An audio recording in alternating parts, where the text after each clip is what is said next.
Demat de rarendut.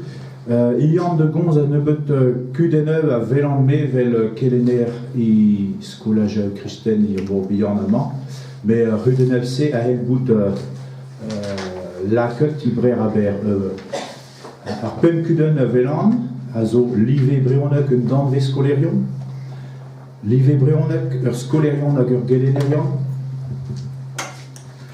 Pardet breonet galek, ir skolial du yehek, de la rede anter kandrigan galek, anter kandrigan I breonek rever lezen, a gevit achiv daou bwent ral, ur skolerion hag ur gelenerion anem gav eno hunan, a bar o skoliaou mar ever. Zezo buir, a ze konsantientor a fet skoliaou du yehek, ne konsantiot a zerben skoliaou divan, pen deguer e ve gret hol un trao I bondok.